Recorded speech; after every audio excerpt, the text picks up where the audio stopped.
This is Alex. Like anyone else, Alex goes about their day. But sometimes, Alex's experience of the world becomes fundamentally different. It might start subtly, a whisper no one else hears, a shadow that seems out of place.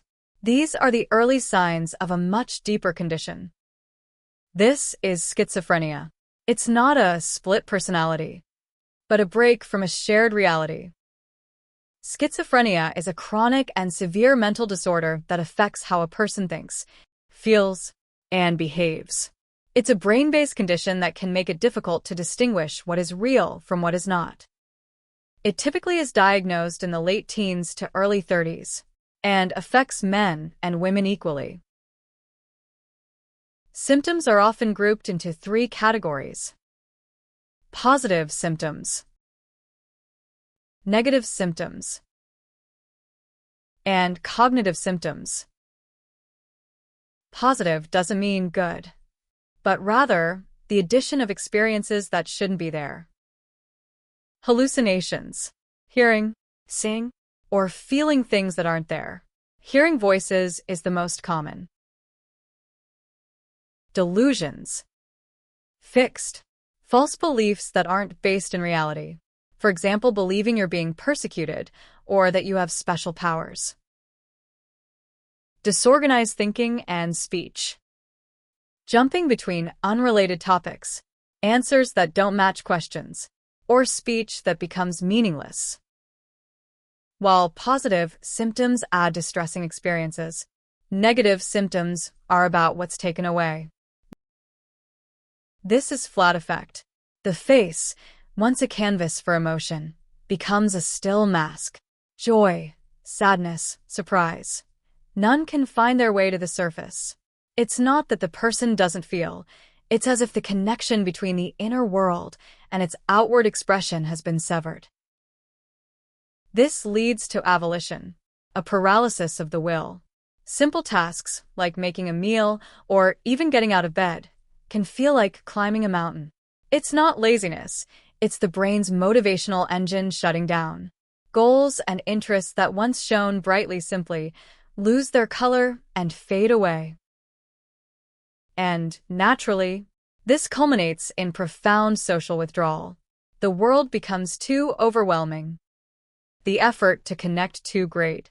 It's not a choice to be alone, but a retreat forced by the illness. Relationships feel like distant echoes from behind a wall that grows thicker every day. Beyond the added perceptions and stolen motivations lie the cognitive symptoms. First, the memory gaps. The brain's filing system becomes unreliable. Recent conversations, instructions just given, or where you left your keys, these memories aren't gone, but they're fragmented and hard to retrieve. It's like living with a constant, frustrating sense of something having just slipped your mind. This is compounded by severe attention issues. The mind spotlight, which should focus on what's important, is broken. It darts around uncontrollably, making it nearly impossible to concentrate on a task, follow a story, or filter out background noise. The world becomes an overwhelming flood of information with no way to prioritize it. And overseeing it all is the breakdown in executive function. This is the CEO of the brain, responsible for planning, organizing, and making decisions. When it fails, even simple, multi-step tasks like preparing a meal or managing a schedule become monumental challenges. There's no single cause, but rather a combination of factors that increase vulnerability. Genetics. Schizophrenia runs in families. Having a close relative with it increases risk, but it's not a guarantee.